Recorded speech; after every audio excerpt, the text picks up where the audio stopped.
And our last presentation of the morning will be about how Erdheim-Chester disease is impacting other organs, in addition to those that we have been learning about throughout the morning. So for that, we're going to have Dr. Jithma Abeykoon from Mayo Clinic in Rochester. He's a hematologist and also an ECD Care Center clinician and investigator. Thank you.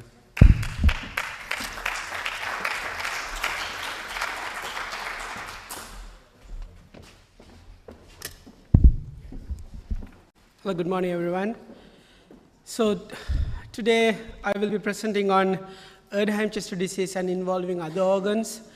But this will be a revision for most of you because we discussed this before during other presentation too.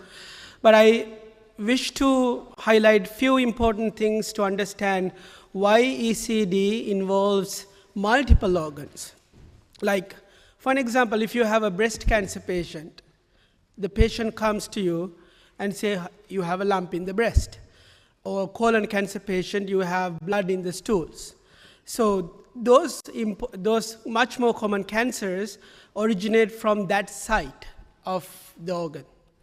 But unlike those cancers, Erdheim-Chester disease, it manifests to clinical attention by involving multiple organs, the bone, the kidney, as you just heard, the brain, the liver, and all that. But why?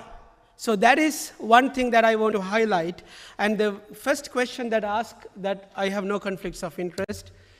So the first question that was asked in this presentation was, what is a histiocyte? So that is what I want to start. And then today we will get to know about common presentation of ECD. And then what is the first evaluation? How did these patients get evaluated in the clinic that I will touch on? And then also I will finish on the importance of practicing team science. The pathologist, the radiologist, the hematologist, the nephrologist, the neurologist, they all are important, and to understand why. So what is a histiocyte? Histio means tissue, and cyte means cell, histiocyte. And this histiocyte, if you can see my, cursor, Erdheim-Chester disease is a blood cancer.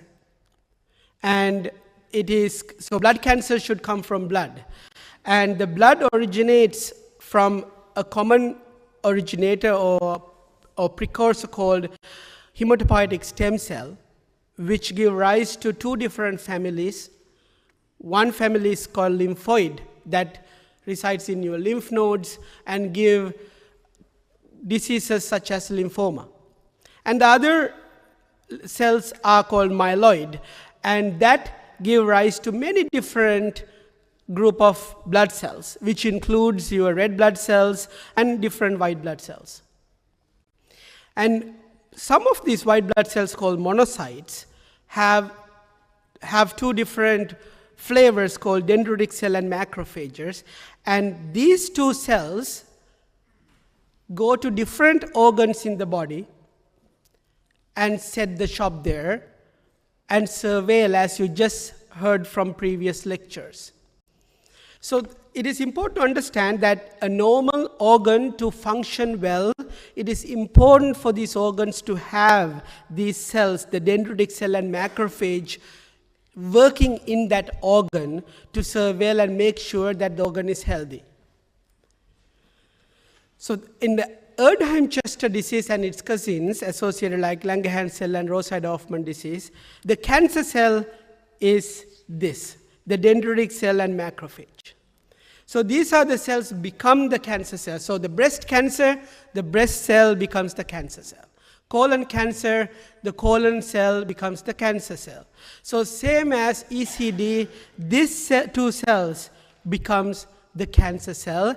And now I told you just before, these two cells can reside in any organs, any soft tissue, including the bone. And when it becomes a cancer cell, then that respective organ gets dysfunctional. And that is the reason that many of our patients present with multiple organ involvement at the time of presentation.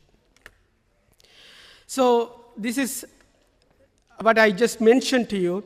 The involved organ is the tissue-resident macrophage, which is very important for normal organ function. And the dysfunction or malfunction of that will lead to that respective organ to be dysfunctional. So it doesn't have to be cancer. There are other type of diseases associated with this dysfunction as well. But my main point here is that this tissue-resident macrophage is very important for that given organ to be function.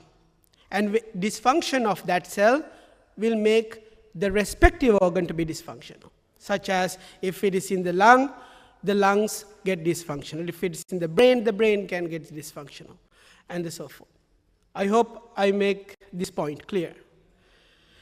So the basics histiocytic malignancies are macrophage monocytic dendritic lineage that I mentioned to you, and it can all include all the soft tissues and bones.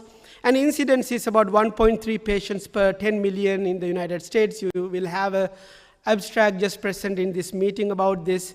An average age of diagnosis is around 40 to 50 years of age, slightly male predominance, and the median time from symptom onset to diagnosis is 4.2 years, meaning there are a lot of lag time period that the patients will experience from the clinical onset to diagnosis. And I hope with the guideline development and knowledge distribution, this time will decrease.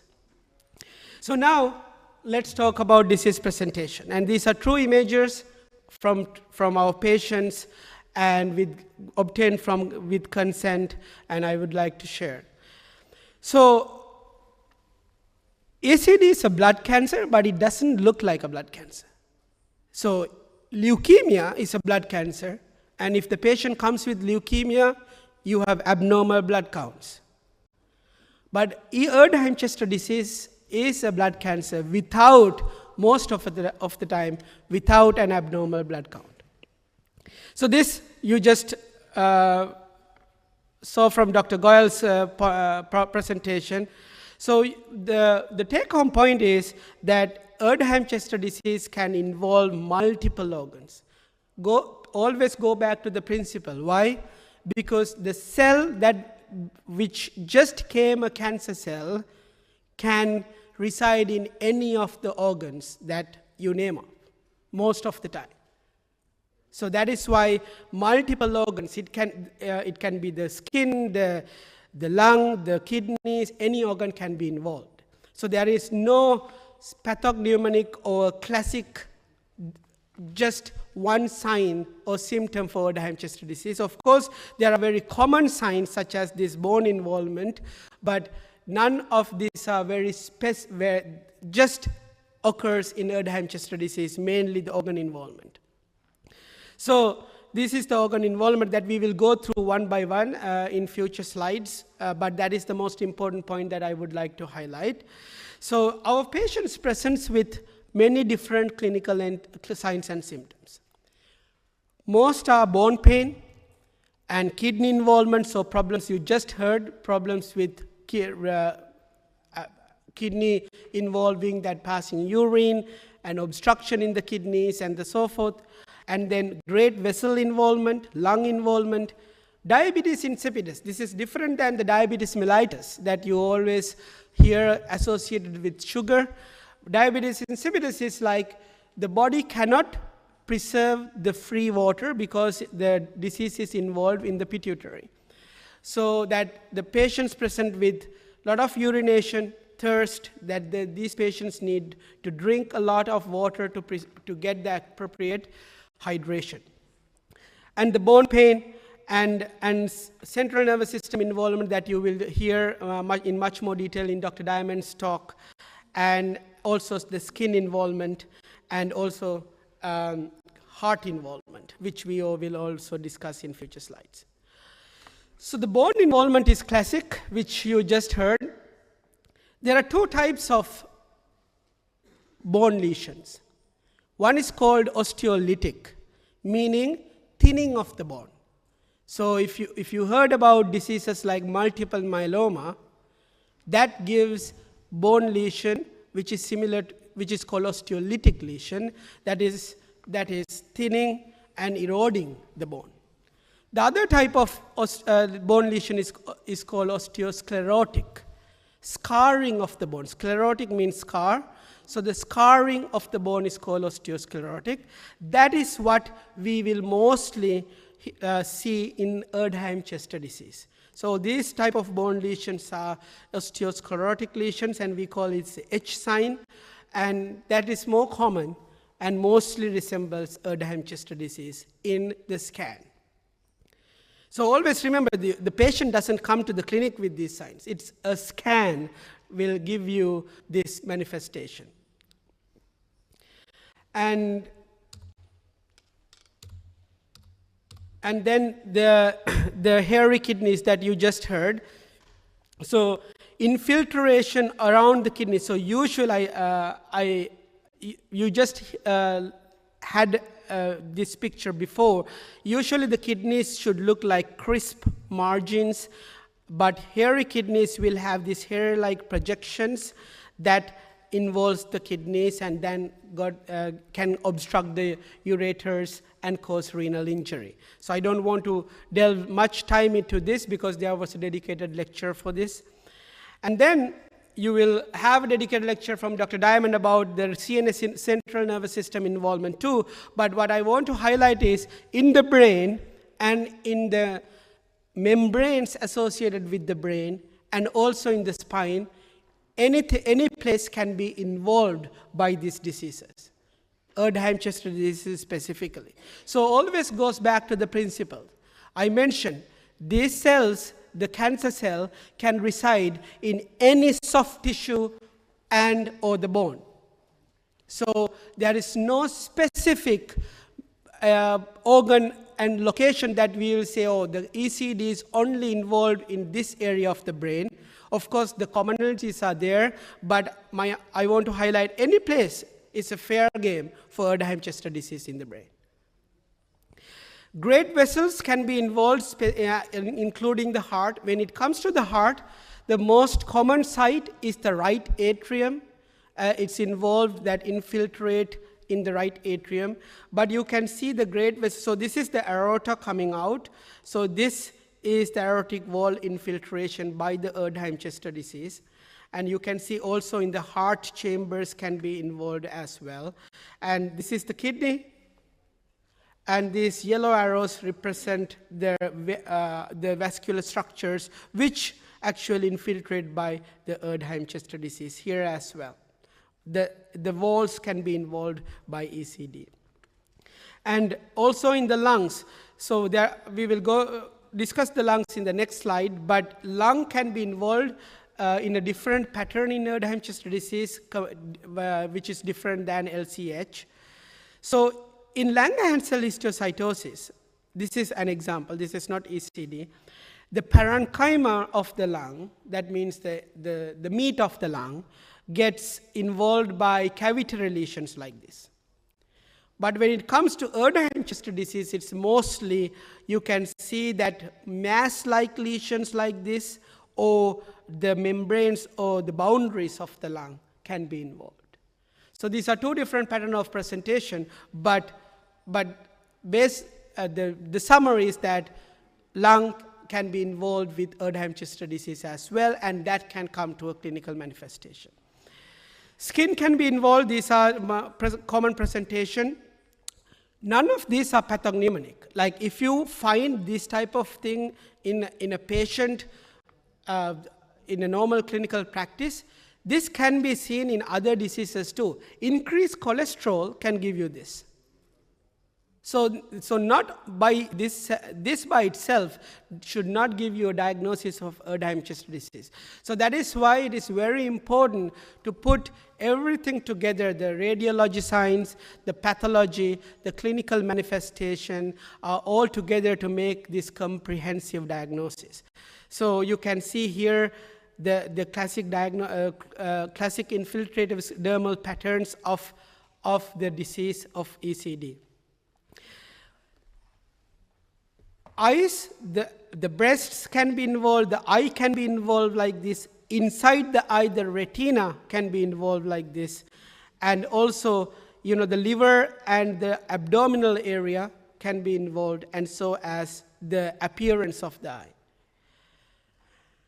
And so this is the cohort. The bone pain is the most common that we see in our practice, but there are a lot of things that can be involved. Diabetes insipidus, which I mentioned, the pericardial pleural effusion fluid around the sac, which circumference the heart and the lungs and the abdomen can be full with fluid, and pain associated with this, and ataxia, imbalance can also happen as a manifestation. Also, I think Dr. Diamond will talk about neurodegenerative symptoms, but this is also common. Although patient might not have manifestation in the brain that you can detect from the imagers, however, the patients may have cognitive impairment long term.